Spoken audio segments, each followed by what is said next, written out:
Mr. President. The Majority Whip. Mr. President, Mark Twain said that the two most important days in your life are the day you were born and the day you find out why. Harry Reid grew up in a tiny mining town of Searchlight, Nevada. This politician class, of which I'm part of, likes to try to trace their roots to some humble beginning, some log cabin experience that they've overcome to reach public office. Harry didn't have to fake it. He was the third of four boys, born in the Great Depression to a very poor family. His father was a hard rock miner who battled alcoholism and was tortured by depression. His father took his own life. Harry came to the floor so many times I can remember and spoke of this issue of suicide and what it had meant to him as a boy growing up and what it meant to so many people across America. His mother, a sweet, humble woman who helped to feed the family by doing laundry. The family home was a sight to behold. A tin-roofed wooden cabin with no indoor plumbing, no hot water, no telephone. The day Harry came into this world was December the 2nd, 1939. The day he had his Mark Twain moment and learned why he was put there happened 30 years later. Against all odds, Harry had escaped the poverty of his childhood. He had put himself through law school at George Washington University here in Washington, D.C., and he worked as a Capitol Hill police officer in this building to pay for his law school. After graduating, he returned to Nevada as a young lawyer and got involved in local politics. Then came that Mark Twain moment. Harry attended a speech at the University of Nevada in Reno by a writer named Alex Haley. Haley's masterwork, Roots, traced the story of one American family's triumphant rise over several generations from the horrors of slavery to freedom. Something that Alex Haley said that night hit Harry Reid like a thunderbolt. Haley said, "Be proud of who you are. You can't escape who you are." Harry Reid recalled that moment in his farewell address to the Senate a little over 4 years ago. Harry said, "I walked out of that event that night a different person, a new man. From that day forward, I would always be Harry Reid from Searchlight." As his favorite author, Mark Twain, might say, that was the day that Harry Reid found out why he was born. He spent the rest of his life after that Alex Haley experience, almost a half century, climbing the political ladder in America to one of its highest rungs, but using that power to help underdogs like that little boy from Searchlight, people like his parents who struggled to feed their children, and others who felt the crushing hand of fate. Harry really believed that the American family could come together as a government and make life better for one another. He believed that wise government decisions gave people an opportunity to overcome adversity. Some people who grow up in poverty and hardship and escape it are so seared by the pain of that life that they never want to look back. They develop a sort of myopia that seems to make it hard for them to even see the struggles of others. That was not Harry Reid. As a young man, he was a tough middleweight boxer. As a lawmaker, he used his boxer's instincts to fight for others. He mastered the arts of deal-making and lawmaking to help people who work hard and struggle. He will go down in history as a Senate Majority Leader who helped deliver the Affordable Care Act, Obamacare, the most important health, economic security advancement in America in 50 years.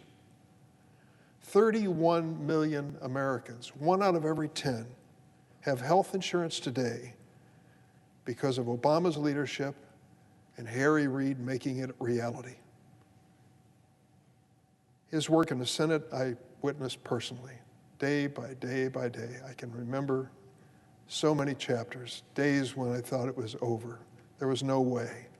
Here we were with exactly 60 votes, and our friend, a man we both loved, Teddy Kennedy, was dying. We didn't know if we could get to the finish line in time while he was still alive. But Harry was determined, a bulldog tenacity, to pass that Affordable Care Act. And every American with insurance has important protections they never had before because of that determination. When he fought for the Affordable Care Act, Harry remembered his own life story of how his brother had been writhing in agony in bed with a broken leg because the family couldn't afford to take him to a doctor. Harry used his power to help other families avoid that suffering. After the Great Recession of 2009 robbed millions of Americans of their jobs, their homes, and their savings, Harry Reid, as majority leader, helped pass the landmark Dodd-Frank Wall Street reform to help prevent the abuses that led to that crash. Nevada is a home to many immigrants, and Senator Harry Reid was a passionate advocate for legislation to fix our broken immigration system.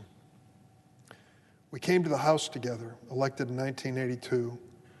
He left just a few years later to come to the Senate, and I joined him a few years after that. So we had a friendship that dated back many years. He knew my feelings about immigration, particularly about the DREAM Act.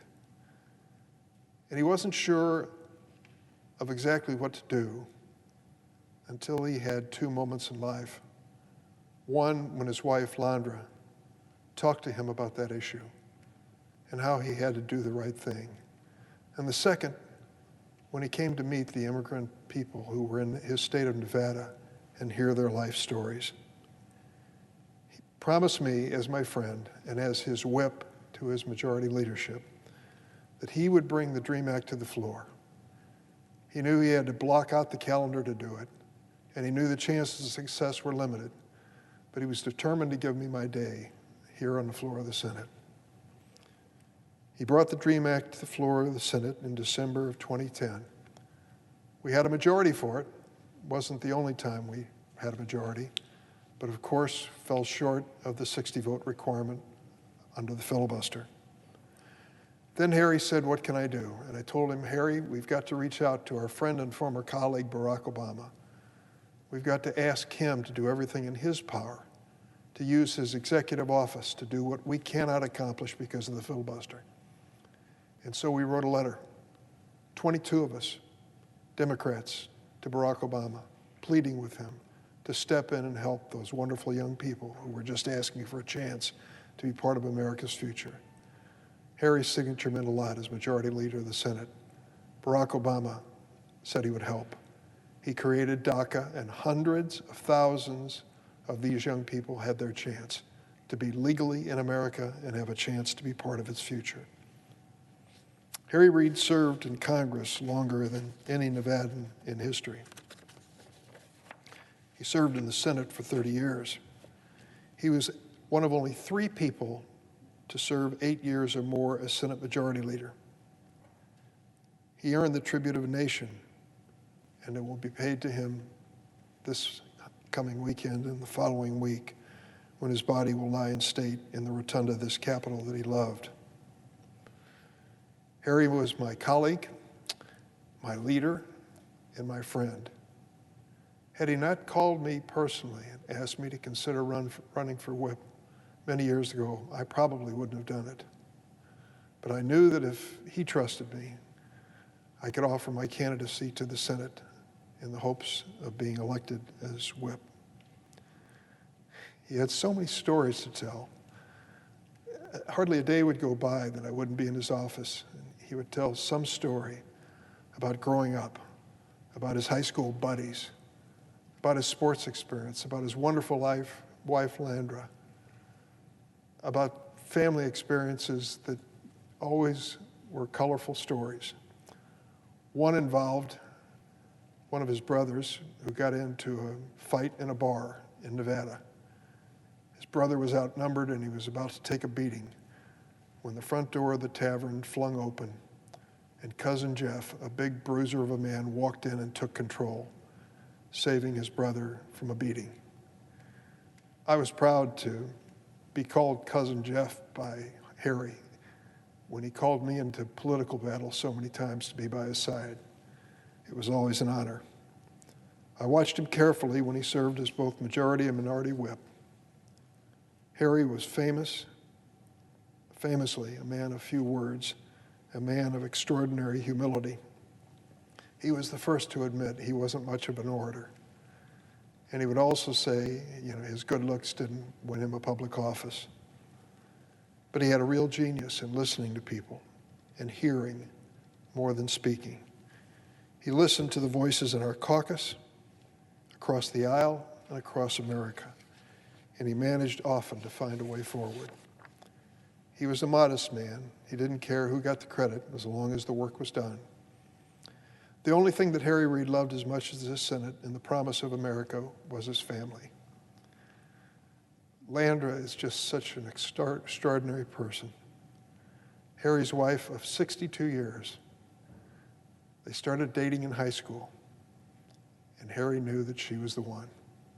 It took some convincing for her family to come around to that point of view, but they did, and had a strong, loving relationship. Their children, Rory, Lana, Kay, Leaf, and Josh, and their 19 grandchildren were such a great source of pride to Harry, more than anything. I want to extend my sympathy to them on my behalf and behalf of my wife, Loretta, as well as to the talented staff members who served Harry Reid for so many years. Many of them are still here in the Senate. Above my desk is a portrait of Abraham Lincoln. Above Harry's desk was a huge portrait of Mark Twain. I was a little puzzled when I first saw it because I pictured Mark Twain on the Mississippi. Growing up in Missouri, I didn't quite understand the Nevada connection. In fact, Twain spent the largest share of his life in Connecticut, where he and his wife raised their family. But Harry Reid was quick to tell you it was while Samuel Clemens was working as a young newspaper reporter in Nevada that he became Mark Twain. It was in Nevada that Clemens first used that pseudonym and where he resolved to make his mark on this world with his pen and his genius. Harry Reid rose to one of the highest positions in our government. He met with presidents, prime ministers, even monarchs. And this man from Searchlight helped craft and pass some of the most important legislation of our time. But like Mark Twain, it was in Nevada that Harry discovered why he was born. He fought for justice and fairness, and he always fought for the underdog. He was searching for those young people like himself who grew up in a hard rock mining town under the toughest of circumstances and did their best. He wanted to give them the same fighting chance he had in life. Harry fought the good fight. He finished the race. America is better for it, and I will miss my friend. I yield the floor.